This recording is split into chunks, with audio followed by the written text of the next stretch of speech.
Olá, está começando o Para Raio, o seu mais novo programa cultural. Diferente do que vocês estão acostumados a saber, aqui o raio cai mais de uma vez no mesmo lugar, provocando curto-circuito de informações sobre cinema, teatro, música e tudo que há no painel de energia da arte. Tem matéria com o Gilmar do Gueto, é um ponto histórico do centro de Vitória, e também tem um bate-papo sobre cineclubismo, oficinas de teatro e muito mais. E para começar a energizar o nosso painel, o Henrique foi até o centro de Vila Velha trocar uma ideia com Alex Vieira, idealizador da Prego. A Prego é um espaço multicultural, onde são oferecidas desde oficinas até shows. Então, se você gosta de arte, vem com a gente! O Para-Raio redireciona hoje sua energia para Vila Velha. Estamos aqui para conhecer um pouco sobre a Prego, que dá o nome a uma revista e também a um espaço de arte. A Prego ela costuma abordar um tipo de arte um pouco mais à margem. E a gente veio aqui conferir um pouco disso. Bora lá? Estamos aqui na Prego com Alex Vieira, um dos idealizadores da revista e gestor do espaço. Se apresenta aí pra gente, Alex, e conta um pouco da sua história, sua trajetória aí. Então, meu nome é Alex Vieira. Em 2007 comecei a Prego com vários artistas aí foi se desmembrando e se desenvolvendo para até chegar nesse espaço que a gente tem hoje aqui, que também é nosso estúdio, conta com alguns tatuadores também, e é um espaço de criação e venda de materiais de arte, grafite shop, e é onde a gente passa a maior parte do tempo hoje. A Prego ela sempre teve, desde a revista até o espaço, a intenção de valorizar linguagens e artes mais à margem, assim. Qual a necessidade que você vê assim, de dar voz e espaço para esse tipo de arte? Cara, pelo fato de eu vir da cena punk, assim, do skate e tal, sempre tive em contato com esse tipo de linguagem, assim, tanto nas ilustrações, nas colagens, nos desenhos, nos zines. Então, tipo, naturalmente a Prego ela carrega toda essa característica visual, assim, esse ruído, essa arte mais suja, assim, e tal, assim, ela já tem essa pegada.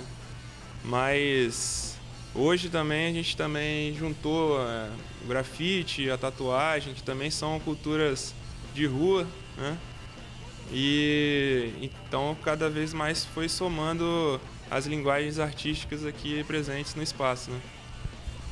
Você tocou um ponto interessante de distintas linguagens assim que comumente a gente não vê muito próximas assim.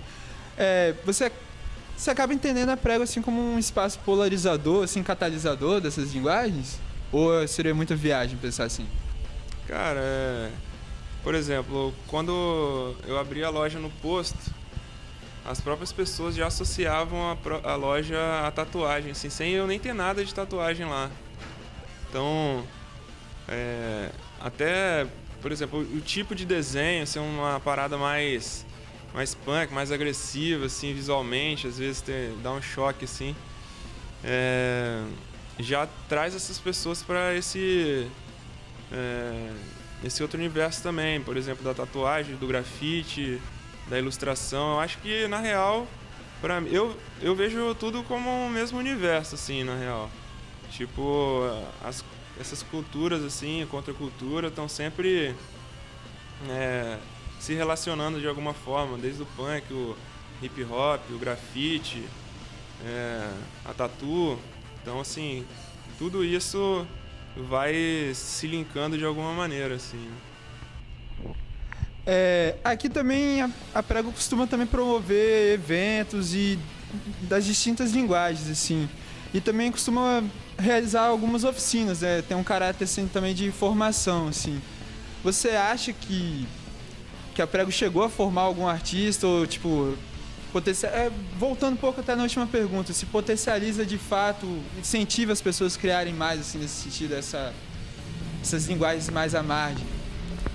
Cara, eu acho que sim, cara. Tipo, tem muitas pessoas que vêm aqui, às vezes, só pra trocar uma ideia, pra perguntar como funciona, sei lá, como é que eu faço um stencil, como é que eu faço pra fazer um grafite assim, assado, tá ligado? Pede ideias de várias coisas, assim. Então, antes das oficinas em si, eu acho que aqui já é um espaço de troca de ideias, assim, que já incentiva as pessoas a produzirem. Aqui dentro mesmo, a gente, um aprende com o outro também, sacou? Uma coisa que um sabe, o outro passa pra frente e tal.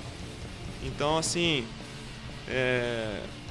com certeza é um espaço que incentiva as pessoas a estarem produzindo, assim. Aí quem aproveita mais é quem tá colando junto e tal. E com as oficinas, isso fica bem mais claro, porque exatamente é uma coisa educativa mesmo, né? E então, assim, a gente consegue colocar isso em prática, né? Já rolou oficina de grafite, estilogravura, instrumentos artesanais e tal. Então, assim, uma coisa vai puxando a outra e eu acho que a ideia se desenvolve aí.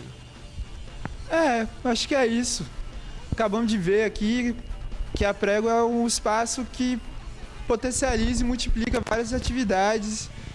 E é bacana ver que existe espaço como esse, assim. Se você quiser dizer mais alguma coisa, Alex, eu acho que é só isso mesmo. É isso aí, fica o convite aí para vocês visitarem a Prego aí, no centro de Vila Velha, Avenida Luciano das Neves. Fiquem espertos aí que sempre tá rolando algum evento. Passa aí para conhecer as publicações, os tatuadores e é isso aí. É isso aí, esse é o nosso para-raio.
E aí, gostou de conhecer a Prego? É legal ver como a arte vem sendo valorizada no nosso estado. E por falar em arte urbana, o Anderson bateu um papo com o Gilmar, mais conhecido como Gilmar do Gueto, sobre o movimento hip hop. Vamos conferir?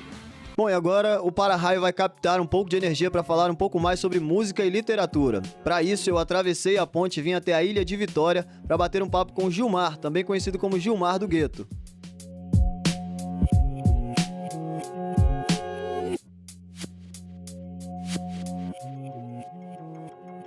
Bom, então, Gilmar, eu já começo com a pergunta que causa dúvida em muita gente. Explica pra gente qual a diferença entre hip hop e rap. Então, o hip hop ele é um movimento geral, né? Que envolve o rap, que envolve o break, o grafite, né? Né? O rap está incluído dentro do hip hop, na verdade, né? Hip hop é um movimento ideológico que agrega esses elementos que eu narrei. E o rap é um desses elementos onde a gente expressa o nosso descontentamento com alguma causa social, com alguma causa que pode ser social, pode ser racial, pode ser até mesmo uma mensagem amorosa, bem diversas, né? É a forma do rap se expressar. Como cada elemento tem sua forma de se expressar. O grafite tem as pinturas, né? O b-boy tem a dança, o rap é a música, né? É a música que a gente leva a mensagem pro nosso público. Agora falando em literatura nacional ou internacional, tem algum estilo de romance ou algum tipo de literatura que seja indicada para quem quer, ou tem de ler de tudo? Porque o rap é um jogo de palavras, né? Sim. Então tem que conhecer bastante, principalmente a língua portuguesa. Lógico. Eu acho que importante de tudo, dentro da questão da cultura do rap, é a leitura, né? De uma forma bem ampla.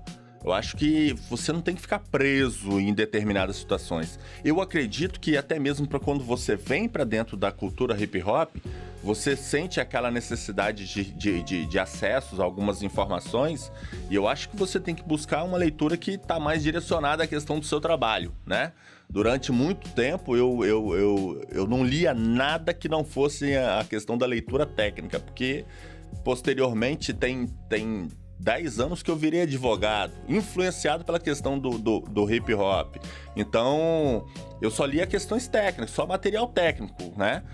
Mas eu gosto mesmo de muita coisa, eu gosto de autobiografia. Eu acho que você consegue trazer um pouco do que a pessoa é, você lendo a autobiografia daquela pessoa ali. Eu acho que dá pra você dar uma trabalhada bem. Mas a leitura, de uma forma geral, até bula de remédio é interessante o cara ler, né? Pro cara ter a questão do jogo de palavras. Eu acho que a leitura te leva num local que é espetacular, tanto da questão de criação, para a questão de argumentação. Eu acho que isso é importante. Bom, é isso aí, galera. Pra você que se interessou pelo universo do hip hop, se interessa, quer ser um rapper, Gilmar já deixou aí todas as dicas e agora é só seguir as dicas, né, Gilmar? É só cair pra dentro, ler, ouvir muita música, né? Se aproximar dentro da cultura, eu acho que é importante. Ler aí, tem muita coisa voltada pra questão da história do hip hop do Brasil, né? A pessoa pode ir na internet mesmo e dar uma olhada na questão da história do hip hop a nível de Brasil, a nível de Espírito Santo. E vem pra cá e escrever e fazer. Talvez a pessoa não tenha aquela habilidade com as palavras, mas ele pode ser um grafiteiro, ele pode ser um b-boy, pode ser um DJ. Acho que é bem diverso. O campo é amplo e estamos aí, abertos a novas pessoas que queiram estar dentro do hip hop. Sempre bem-vindo. Gilmar, muito obrigado e a gente fica por aqui. Eu que agradeço.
E pra galera que tem interesse em ser rapper, fica a dica do Gilmar.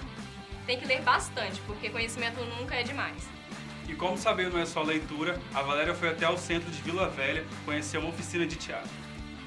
Os alunos do curso de licenciatura em artes cênicas da UVV ministram uma oficina de teatro gratuita e aberta à comunidade aqui, no Teatro Municipal de Vila Velha. Este projeto é válido como estágio para os estudantes do curso.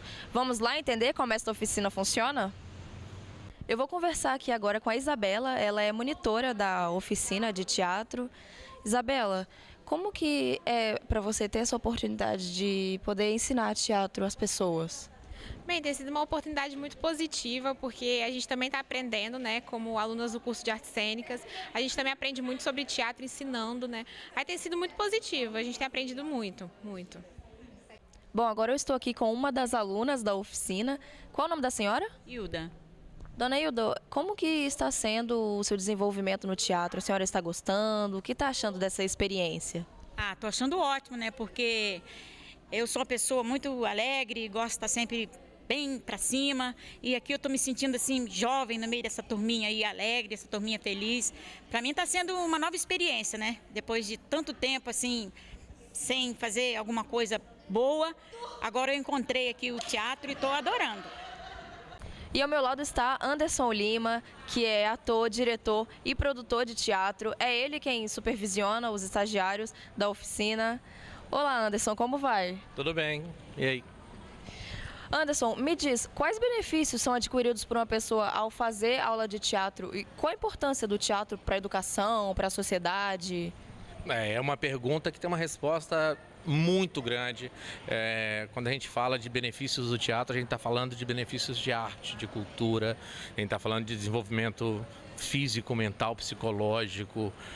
Então a gente conseguiria dar aqui uma aula de uns 3 dias direto, só para falar sobre os benefícios do teatro. Porque além de desenvolver coordenação motora, sociabilidade, desinibição, a gente consegue aí com o teatro também fazer com que a pessoa se desligue um pouco dos problemas do mundo e consiga se introspectar, né, perceber o que ele tem de bom e de ruim dentro dele e consiga pôr para fora esses sentimentos, essas emoções, essas coisas assim. Bom, nós já sabemos que o teatro no Espírito Santo não é muito valorizado. Logo, vocês possuem algum apoio ou incentivo? Então, quando a gente fala de valorização do teatro, a gente não fala só do Espírito Santo. O Brasil todo, a gente está passando por uma fase em que a cultura está sendo desvalorizada, está sendo colocada em segundo, terceiro plano. Nem consigo colocar em que plano a gente já está, porque está muito baixo o investimento. Falar de lei aqui está tão mínimo o investimento de lei ou os apoios de leis. E aqui não é muito diferente. Mas aqui em Vila Velha, o que a gente tem de bom é que esse curso, por exemplo, ele é oferecido gratuitamente pela Secretaria de Cultura do município. O secretário ele dá todo o apoio que a gente precisa de pessoal, né? Ele cede o meu horário, ele cede o espaço, o custo é zero, tá? Tanto para a municipalidade quanto para o município em si.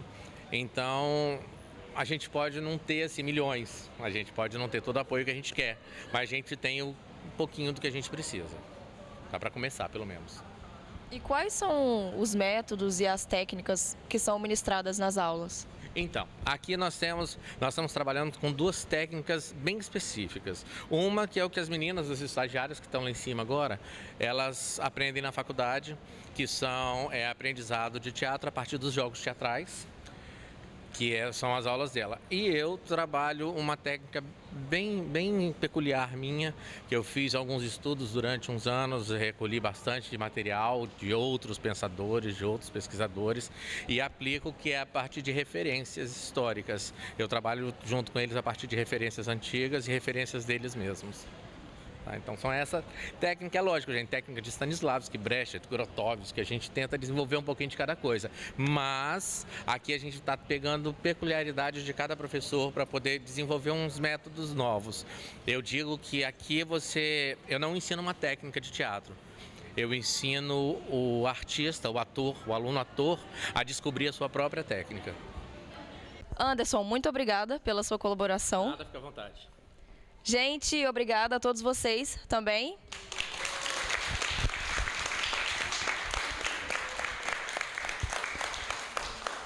E até mais.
E depois de tanta informação sobre a arte urbana, a música, o teatro, a gente vai bater um papo sobre o cinema.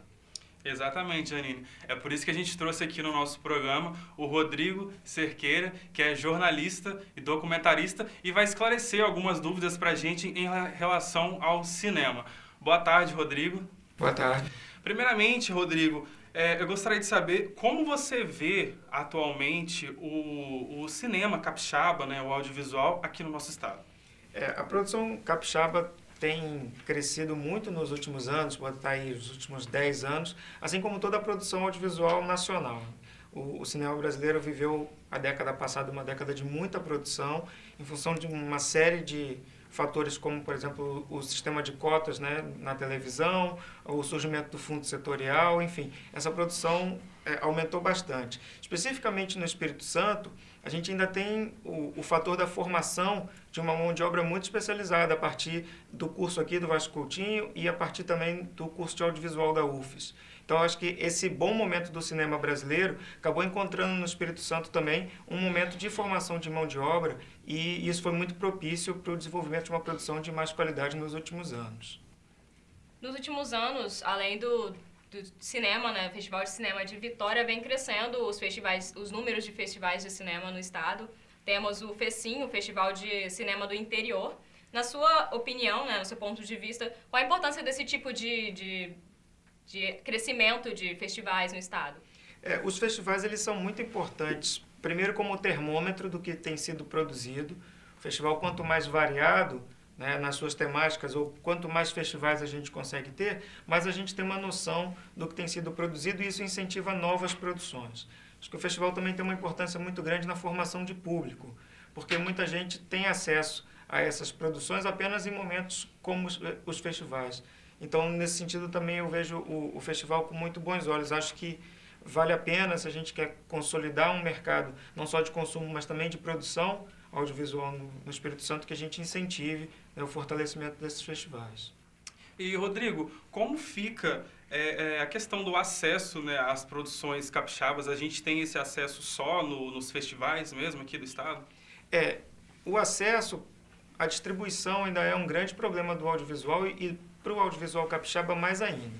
O audiovisual capixaba tem uma entrada muito pequena nas redes nacionais e localmente as emissoras de TV, por exemplo, não têm um espaço, né, considerável para a produção audiovisual capixaba. Então, isso ainda é um gargalo. Acho que além dos festivais, a gente tem visto recentemente algumas produções que ganham espaço na internet, que eu acho que é um caminho importante, mas, sinceramente, acredito que hoje, o consumo pela TV ainda é aquele que gera um retorno de audiência maior. Então, se o objetivo é dar visibilidade para essa produção, o ideal seria que a gente conseguisse fazer essa produção entrar nas televisões capixabas.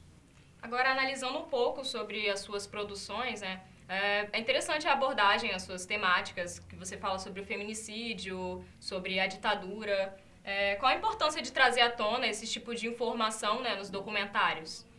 Eu acho que o documentário ele não substitui uma formação como a da escola, por exemplo.